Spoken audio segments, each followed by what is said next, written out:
కోర్టుకు వచ్చినంత మాత్రాన సత్యపూసలు వీరందరూ చాలా నిజాయితీపరులు అనుకుంటే వీళ్ళంతా అవకాశవాదులని నేను చెప్తున్నాను.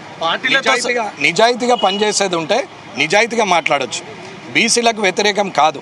ఎస్సీ ఎస్టీ బీసీకి ఎట్లా రిజర్వేషన్ ఉందో ఓసీకి కూడా అట్లనే రిజర్వేషన్ ఆ పర్సంటేజ్ ప్రకారం ఇచ్చేసి జనరల్ సీట్లో అందరూ పోటీ చేయొచ్చు. ఏముంది, ఇక గొడవే లేదు కదా.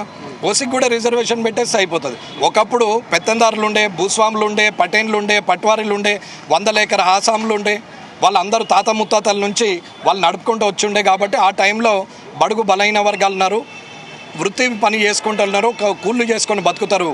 ఇటువంటి వాళ్లకు రిజర్వేషన్స్ ఉంటే రేపొద్దున రాజకీయ వ్యాపార రంగంలో అన్నిట్లో కూడా వాళ్ళు పైకి వస్తారు. ఉద్యోగ రంగంలో కూడా ఉద్యోగాలు వస్తాయి, చదువుకుంటే చదువుకుంటారు. రిజర్వేషన్ వల్ల చదువులు వస్తాయని చెప్పి ఎస్సీ ఎస్టీ బీసీలకు అప్పుడు రిజర్వేషన్ పెట్టారు. వస్తున్నటువంటి ఈ 70 సంవత్సరాల్లో మారిన మార్పుల వల్ల పెత్తందరి వ్యవస్థ అయింది. భూస్వాములు వేరు, అందరు వేరు.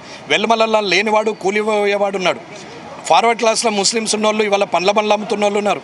కోమట్లు ఇవాళ పోయి బజ్జీలు వేసుకుంటూ రోడ్డు మీద బతుకుతున్న వాళ్ళు ఉన్నారు. అలాగే బ్రాహ్మణులు ఇప్పటికీ గుళ్ళలో పూజ తప్పితే అది చేయకపోతే బతకలేని వారు ఉన్నారు. అలాగే రెడ్డిలలో కూడా వ్యవసాయం చేసే వాళ్ళే ఎక్కువ మంది ఉన్నారు. వీళ్ళందరికీ కూడా రిజర్వేషన్ వాళ్ళ పర్సంటేజ్ ప్రకారం ఇచ్చి తర్వాత మీరు ఖచ్చితంగా జనరల్ సీట్లో ఎస్సీ ఎస్టీ